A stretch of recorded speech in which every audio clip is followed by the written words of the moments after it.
Assalamualaikum warahmatullahi wabarakatuh. Seperti biasa, sebelum dimulai ceritanya, bantu Mimin tekan tombol like dan berkomentar juga, Tuan dan Nona.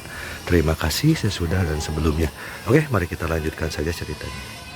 Bab 2678, apakah anggota grup 8 tidak bahagia? Setelah melihat isi pikiran He Mei Hong, Li Fugui berkata kepada Cui Yaru di sampingnya, "Kapten Cui, Anda harus melakukan ini.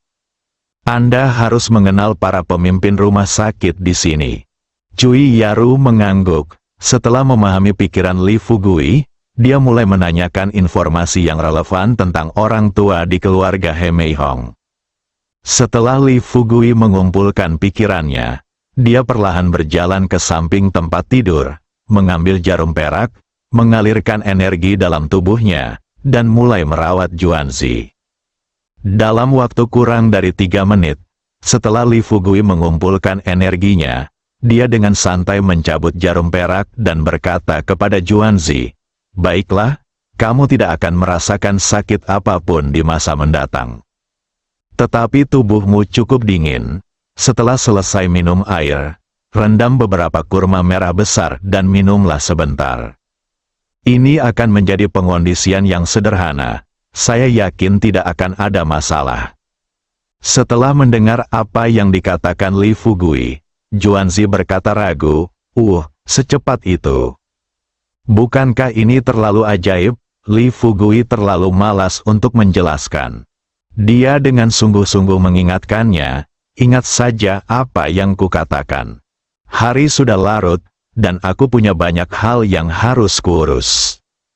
Kau sebaiknya tidak datang ke hotel untuk bekerja selama 2 hari ke depan." Juanzi juga tahu bahwa He Mei Hong kini telah menjadi pemilik sebuah hotel. Dia tersenyum dan berkata, "Jangan khawatir, Dr. Li. Saya akan membiarkan Suster Hong memberitahu saya saat Anda datang bekerja." Li Fugui melambaikan tangannya, dan Juanzi berbalik dan pergi dengan bijaksana. Namun saat itu, Siji datang mendekat, dan di hadapan Li Fugui, dia berbaring di tempat tidur seperti Juanzi tadi, dengan lembut mengangkat pakaian di perutnya, dan berkata sambil terkekeh, "Kakak, beri aku suntikan juga." Li Fugui hampir pingsan, dan berkata dengan senyum masam, "Kakak perempuanku, bisakah kamu berhenti bercanda? Aku melakukan akupuntur pada Juanzi karena dia sangat kesakitan saat menstruasi, tetapi kamu, apakah kamu pernah mengalami menstruasi?" Siji mengangguk dan berkata, "Tentu saja aku pernah ke sini, tapi itu sepertinya sudah terjadi ribuan tahun yang lalu." Li Fugui merentangkan tangannya dan berkata dengan senyum tak berdaya, "Hanya itu? Kamu sudah tidak menstruasi selama ribuan tahun? Mengapa kamu ingin aku memberimu akupuntur?" Siji cemberut dan berkata, "Pokoknya, aku hanya ingin kamu memberiku kesempatan." "Hehe, saudaraku, kumohon." Li Fugui tidak dapat menahan bujukan halus maupun keras. Melihat bahwa Corpse Lady telah mengambil keputusan, dia tersenyum pahit dan berkata, "Baiklah, kalau begitu, aku akan memberimu akupuntur sekarang. Tapi ingat, setelah akupuntur, jangan mengeluh bahwa aku menyakitimu." Siji berkata, "Kakak, kamu bercanda lagi. Bagaimana mungkin benda sekecil itu bisa melukaiku?" "Jangan khawatir, aku pasti bisa menahannya." Li Fugui berkata, "Selama kita bisa bertahan, itu baik-baik saja." Sebelum dia selesai berbicara, Li Fugui mengeluarkan jarum segitiga paling tebal di antara jarum perak dan melambaikannya di depan gadis mayat itu. Siji hanya meliriknya, lalu langsung duduk tegak di tempat tidur, matanya melebar, dan dia bertanya kepada Li Fugui dengan tidak senang, "Kakak, apa yang akan kamu lakukan? Apakah kamu masih ingin membunuhku?" Li Fugui tersenyum dan berkata, "Bukankah kamu mengatakan kamu tidak takut sakit?" Siji cemberut dengan marah dan berkata, "Kakak, aku tidak takut sakit, tetapi kamu tidak bisa memperlakukanku seperti boneka, kan?" Ketika kamu memberi mereka jarum, kamu memilih yang paling tipis. Sekarang giliranku, dan kamu benar-benar menggunakan ini. Kakak, jika kamu menindasku seperti ini lagi, aku akan membunuhmu. Li Fugui segera melambaikan tangannya dan berkata, tidak, sama sekali tidak. Setelah meninggalkan kata-kata ini, Li Fugui segera mengganti jarum perak. Kemudian, mengikuti metode yang digunakan untuk merawat Juanzi, ia dengan lembut menusukkan jarum perak ke titik akupuntur di tubuh gadis mayat itu. Tetapi yang tidak diduga Li Fugui adalah saat jarum perak di tangannya baru saja menusuk mayat gadis itu, seketika jarum itu berubah menjadi hitam. Li Fugui tidak bisa menahan diri untuk tidak mengerutkan kening dan merasa terkejut.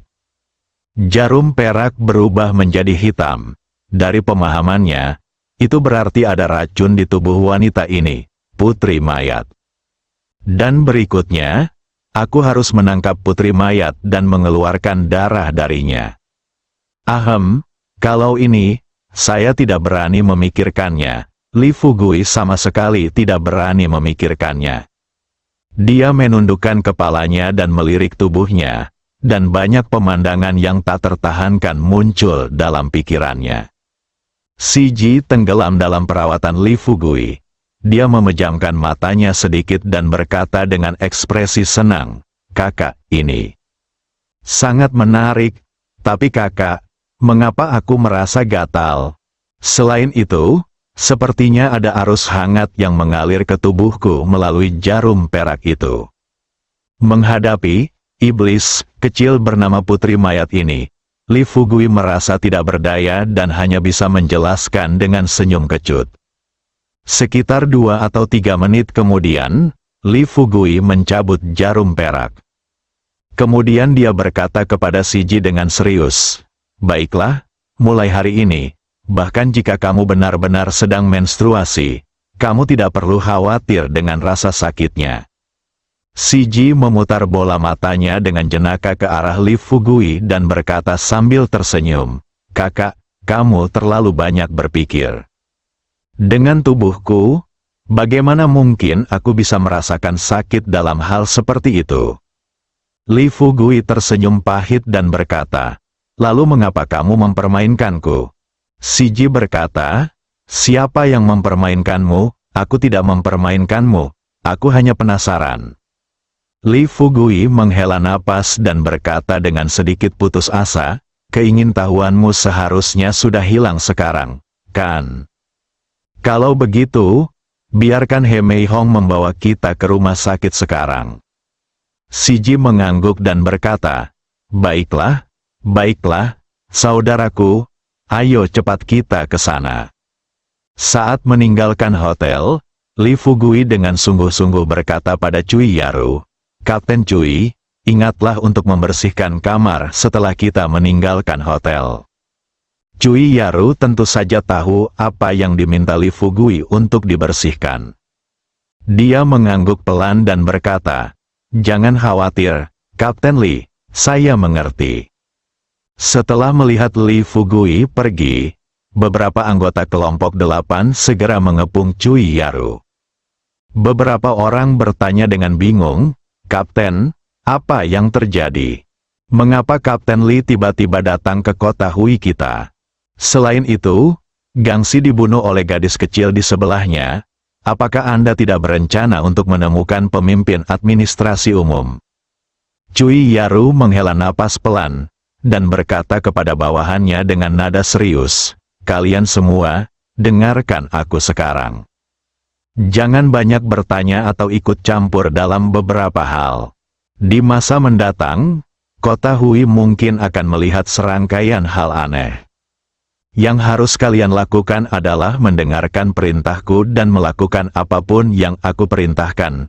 Begitu kata-kata itu terucap, tanpa diduga, seorang pemuda tampak sedikit tidak yakin dan berkata, mengapa? Mereka adalah tim kedua, dan kami adalah tim ke-8. Pemuda itu belum selesai berbicara. Cui Yaru berkata dengan dingin, jika kamu ingin hidup, kamu harus melakukan apapun yang aku katakan. Jika kau ingin mati, tubuh Gangsi ada di atas sekarang. Kau bisa naik dan melihatnya. Izinkan aku memberitahu kamu, gadis muda di sebelah Kapten Lee memiliki kekuatan yang tak terduga. Kedua, bukan hanya Kapten Lee yang datang ke kota Hui kali ini. Pemimpin terbesar Biro ke-6 juga ada di kota Hui. Pemuda yang tadi tampak sedikit sombong, tak kuasa menahan gemetar hatinya setelah mendengar perkataan Cui Yaru. Dia buru-buru berkata kepada Cui Yaru, "Kapten, Anda tidak bercanda, kan?"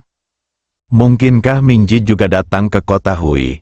Cui Yaru berkata, "Bisakah aku berbohong kepadamu tentang hal semacam ini?" Setelah mendapat jawaban positif dari Cui Yaru, pemuda itu langsung terdiam dan tidak berani mengatakan sepatah kata pun. Mari saya jelaskan ini dari dua sisi. Li Fugui dan Siji, dipimpin oleh He Mei Hong, segera tiba di rumah sakit. Karena Cui Yaru telah memberikan pemberitahuan sebelumnya, para pimpinan rumah sakit mengetahui bahwa ada orang penting yang akan datang dan menunggu di gerbang lebih awal. He Mei Hong baru saja turun dari mobil. Direktur rumah sakit Zhang Guobing segera maju, mengulurkan tangannya dengan antusias dan tersenyum. "Nona He, saya harap Anda dapat memaafkan saya atas kekasaran saya sebelumnya. Saya bahkan tidak tahu bahwa Anda mengenal pimpinan Biro Kesehatan kami. Sebagai Kapten Grup 8, Cui Yaru tentu tidak bisa langsung menghubungi direktur rumah sakit, melainkan menghubungi kepala departemen yang bertugas mengelola rumah sakit." He Mei Hong tersipu mendengar kata-kata Zhang Guobing dan berkata dengan tergesa-gesa, "Direktur Zhang, saya tidak meminta siapapun untuk menangani masalah ini. Dokter Li lah yang membantu saya." Setelah mendengar tiga kata, Dokter Li, Zhang Guobing mengalihkan pandangannya ke Li Fugui. Setelah melihat Li Fugui, Zhang Guobing bertanya dengan heran, "Tunggu, Dokter Li. Mungkinkah Anda adalah dokter legendaris Jiangnan, Li Fugui?" Li Fugui tertawa santai dan berkata, "Kau kenal aku?" Zhang Guobing berkata dengan penuh emosi, "Ya Tuhan, di Tiongkok, di bidang medis, siapa yang belum pernah mendengar namamu? Aku tidak pernah menyangka bahwa kamu akan datang ke kota Hui kami."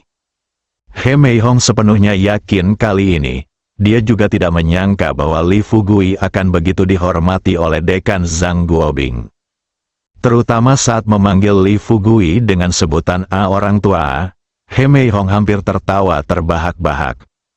Li Fugui di depannya hanyalah seorang pemuda berusia awal 20-an. Zhang Guobing, seorang pria berusia 50-an atau 60-an, sebenarnya memanggilnya orang tua.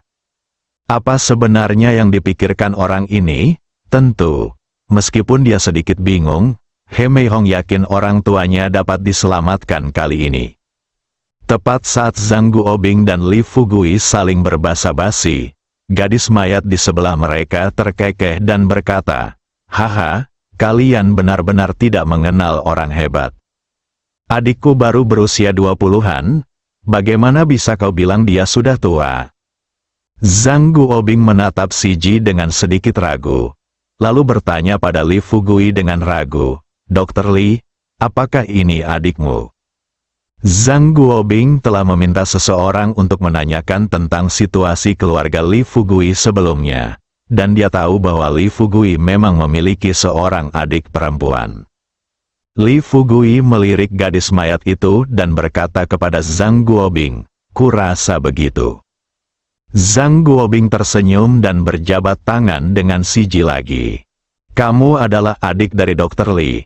Aku yakin kamu juga seorang dokter yang hebat." "Haha, sejauh yang aku tahu, kamu tampaknya masih sekolah, kan?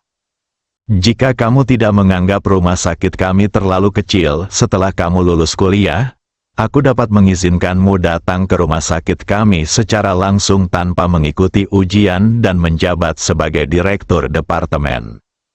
Putri mayat langsung tertawa terbahak-bahak. Dia tertawa dan berkata, "Dasar manusia kecil, Kau benar-benar membiarkanku datang ke rumah sakitmu untuk menjadi kepala departemen. Hahaha, apa kau tidak takut aku akan menelan semua orang di rumah sakitmu dalam sekali teguk? Li Fugui terdiam lagi. Dia segera menoleh ke arah Putri Mayat dan berkata, "Kakak Putri Mayat, apakah kau masih ingin melihatku mengobati penyakit dan menyelamatkan nyawa? Kalau begitu, jangan banyak bicara." Zhang Guobing juga menyadari ada yang tidak beres dengan gadis mayat di depannya. Dia menjilat bibirnya yang kering dan menatapnya dengan tatapan kosong. Untuk sesaat, dia tidak tahu harus berkata apa. Namun, si Ji tersenyum tipis dan berkata dengan acuh tak acuh, "Tidak apa-apa, saudaraku. Aku hanya bercanda dengannya. Apakah aku benar-benar bisa memakan semua orang di rumah sakit?" Setelah Zhang Guobing merasakan aura mengerikan yang terpancar dari gadis mayat itu, sudut mulutnya sedikit berkedut. Lalu dia merendahkan suaranya dan bertanya kepada Li Fugui di depannya, "Dokter Li, ini." Li Fugui telah mengetahui pikiran Zhang Guobing sejak lama. Dia hanya berkata, "Direktur Zhang, Anda bisa pergi dan membawa para pimpinan rumah sakit untuk melakukan pekerjaan mereka terlebih dahulu. Adik saya berbicara tidak jelas, jadi Anda tidak perlu mengkhawatirkannya."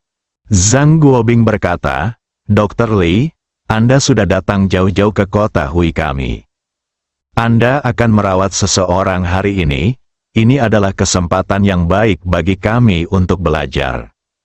Saya harap Anda dapat memberi kami kesempatan ini." Li Fugui tidak menyembunyikan apapun.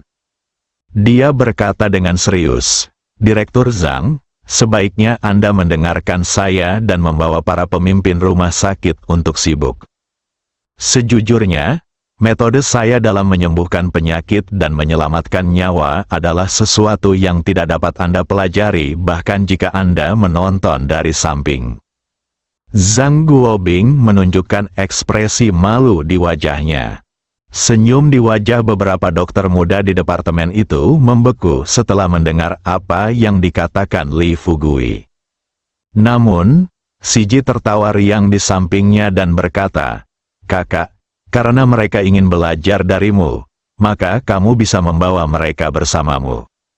Hehehe, bukankah akan lebih meriah jika ada lebih banyak orang?"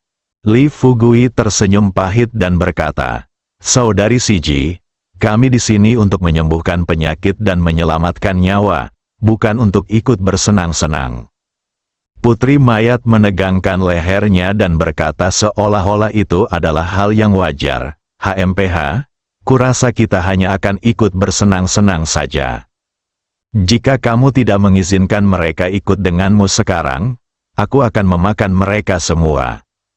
Li Fugui tahu bahwa karena Nona Mayat bisa mengucapkan kata-kata seperti itu, dia pasti mampu melakukan hal yang kejam seperti itu. Untuk berjaga-jaga, ia hanya bisa menghela napas pasrah sekali lagi, sambil berkata dalam hati, "Ya Tuhan, kapankah kebaikan hati Putri Mayat akan bangkit sehingga aku dapat menangkap gadis kecil ini? Kalau gini terus, cepat atau lambat aku akan gila." Setelah berdiri di sana beberapa saat, Li Fugui akhirnya menyesuaikan suasana hatinya. Dia menarik napas dalam-dalam, lalu berkata kepada Zhang Guobing dan yang lainnya, "Kalau begitu, ikuti saya ke atas sekarang." "Apakah pasien sudah diberi bangsal?" Zhang Guobing mengangguk cepat. "Jangan khawatir, pemimpin sudah menelepon untuk memberikan instruksi. Kita pasti sudah mengaturnya sejak lama. Ngomong-ngomong, Dr. Li, apakah Anda memerlukan peralatan medis saat menangani pasien? Kalau begitu, saya akan meminta seseorang untuk menyiapkannya sekarang." Li Fugui melambaikan tangannya dan berkata, "Tidak perlu peralatan lainnya. Oh, jika kamu punya jarum perak, kamu bisa membantuku menyiapkan satu lagi." Bersambung.